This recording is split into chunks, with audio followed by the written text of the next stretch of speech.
Hey guys, in this video we're going to show what the first type of interview looks like for your college essay practice. You're going to do two interviews. The first interview is going to be just a general knowledge interview to make sure that you could convincingly convince someone, in this case me, that you actually know something about the topic. This is not going to be a hostile interview. It's not going to be a very aggressive interview.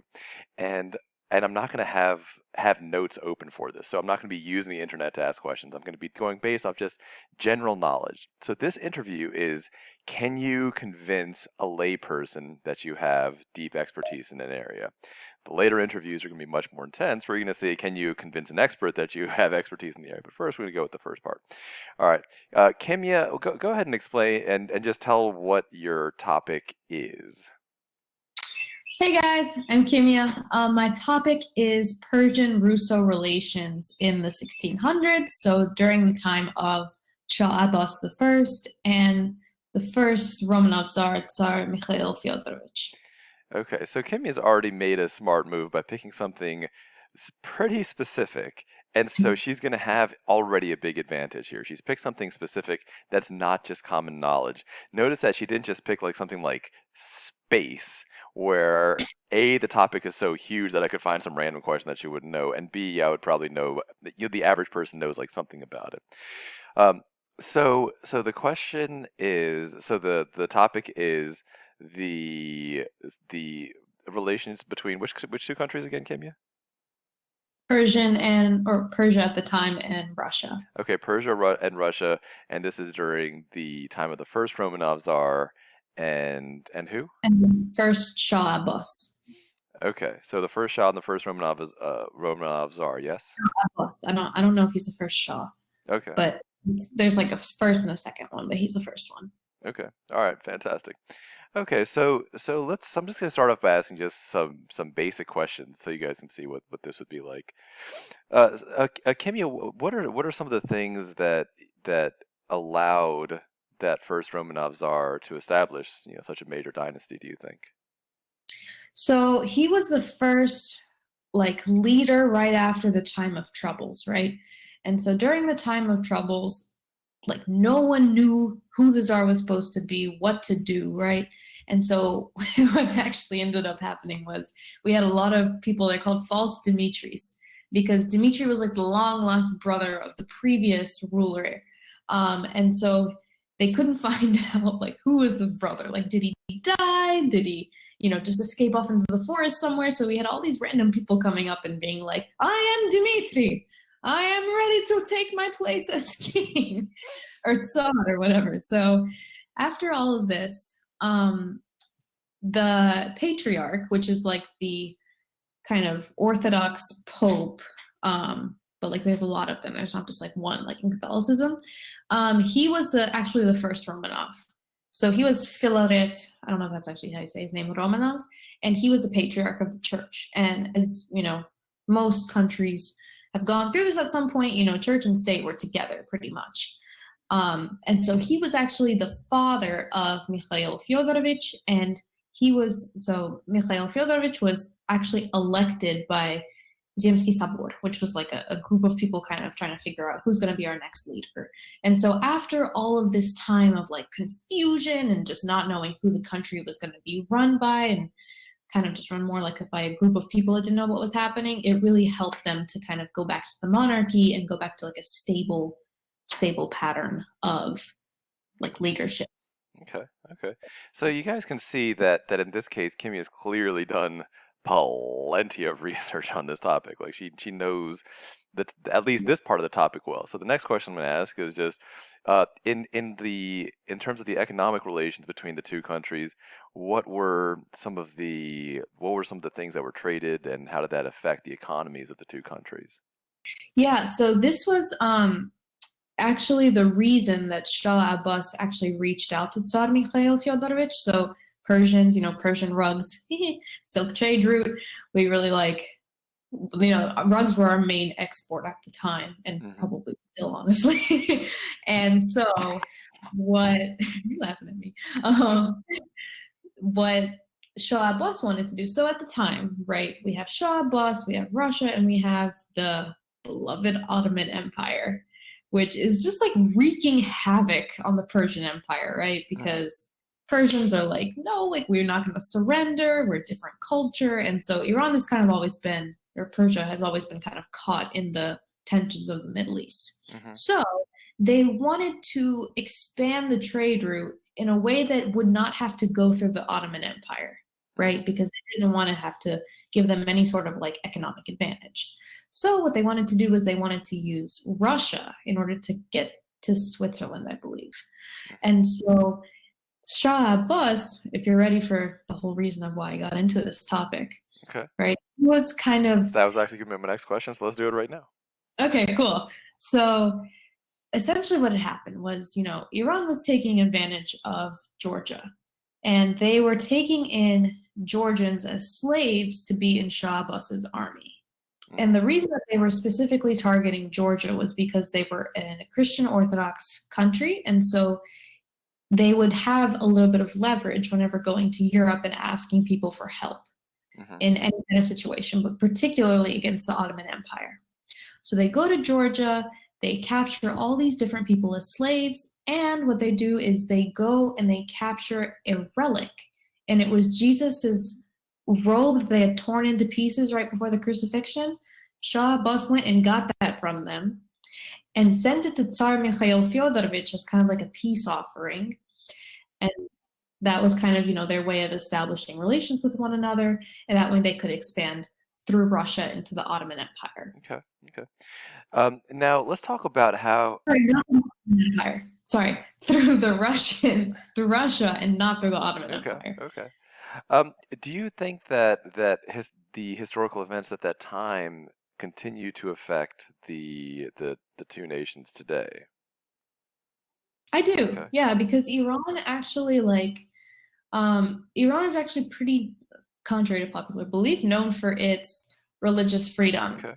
And so, like, if you recall, like, even at the time of whenever the Jews were in the Persian Empire, like King Cyrus, or Shah Cyrus, he actually allowed them to practice Judaism and ultimately ended up allowing them to leave Iran and to, go wherever they wanted to go.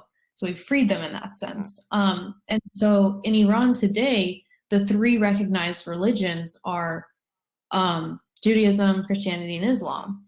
And even if you go to Iran today, there are over 50 Russian Orthodox churches. Interesting. And so I think that just the fact that Iran was a part of this, and Abbas was actually a Christian sympathizer. So he would go and he met up with King Philip of Spain and brought his men and then got together with King Philip's men and asked them, teach me about your faith, teach me how to do the sign of the cross, and had all of his men do it in order to kind of not only manipulate and get the economic advantages that he wanted out of it, but also in order to kind of establish those relations. And so today there's tons and tons of churches in Iran. Okay. And I mean, who gets to practice is obviously a different story, but we do allow Okay. Okay. it. How did you get interested in this particular topic? So one of my friends goes to a Russian Orthodox church in DC that is under Russian Hmm. control. So they're under the Russian patriarch. And I went over to visit one day and the priest was like, "Oh, where are you from?" And I was like, "Oh, I'm Iranian." And he was like, "Wait, hold on a second." And he came back out and the patriarch of Moscow had actually sent them a piece of that cloak Oh, that interesting. Shah Abbas had given Tsar Mikhail Fyodorovich, and it was so cool. So that Interesting. was kind of what started my research on this. Was just wondering how on earth did it get from Persian to Russian? How did that involve the Georgians? Hmm. So Okay, so you guys can easily see that Kimya knows a lot about this subject. And notice there's a few nuances that come up. Notice how at one point Kimya said, contrary to popular belief, there's a lot of religious freedom in Iran. When you know about a thing, you're going to end up knowing things that are not known by the vast majority of people. And when you have things like that come out where you're disagreeing with the general view, it shows that you have two things. One, expertise, and two, you actually care. Because if you don't care, you just agree with whatever is the normal thing to do. If you've ever seen people who really care about football talking about the decisions of a coach, they're never saying, "Oh yeah, that was a really good decision he made in that game." The end. No, they criticize and yell about it and belittle it and all that kind of stuff. And so that's a nice way to show both expertise and interest. Let's just put in a couple more questions so folks can see what that's like. Do you believe that the cultures of the two countries at the time, do you think there was more of a sense of massive cultural friction, or were there underlying things between the two cultures that were very compatible in some way? I think both. I think because Iran and Russia, even if you look at it today, the cultures are quite similar. Okay, Um, and just like even if you look at the language, right? Like the roots of a lot of words, even the words themselves are exactly the same. okay, Like, the word for carriage in Russian is kolyaska, mm-hmm, and in Farsi it's koleske. So it's like it's basically the mm-hmm, same thing, right? You both have this um, very European interested mind, but still with like its own mm-hmm, influences. And so Iran and Russia actually take a lot from each other. And I think even at the time, it would have been the same case. Um, because of, even if you look at Shah Abbas, right? Yes, he had his own political kind of agenda, but he was also like quite an open person. mm-hmm, And I think Russia had also, they'd been through so many tribulations at that point and so many like different periods of history mm-hmm. that they were also kind of ready in this state to like absorb a lot of openness and kind of figure out, okay, what's our new path? Okay, So I think that it kind of shows a level of stability between the two countries and the fact that they were a little bit more open to change. okay. What would you say were some of the really striking cultural differences between the countries at the time? At the time, I think so. Iran, as I said, was still a Muslim nation, right? So they were trying to essentially like pull in Georgians in order to get their kind of like kind of to just get like some slaves and stuff. Mm-hmm, Whereas Georgians were able to appeal to Russians and be like, dude, we're your Orthodox brothers and sisters. Like you can't let them to do this to us. And so I think not so much culturally they were different, but I think it was more in terms of like religious and political relations because they were just in two different zones, but they were connected by like mediating countries, or not mediating, but like, they were connected by the same second degree okay, countries, not necessarily one on one. okay. And then a final question for this is, do you think that there are lessons that any modern peoples can take from the events and decisions that were made during that time? Definitely. Okay. Yeah. Like Shah Abbas, like, he had a temper and stuff. So like he was definitely, whenever I think it was the Armenians, they made him mad or whatever. And so he like burned all their churches in Iran all of a sudden.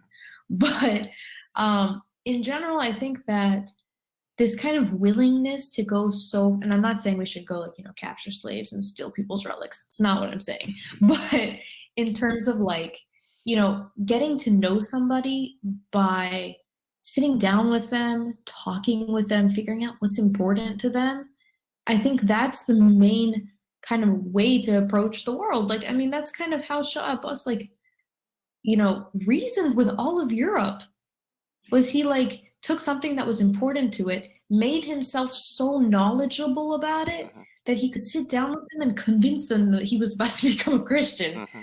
So I mean, I think that that's a really good way, minus the manipulative tactic of it, but just to like learn about somebody else and learn how to communicate with each other and really kind of, you know, stepping into the other person's shoes in order to see their perspective of it. Okay, awesome.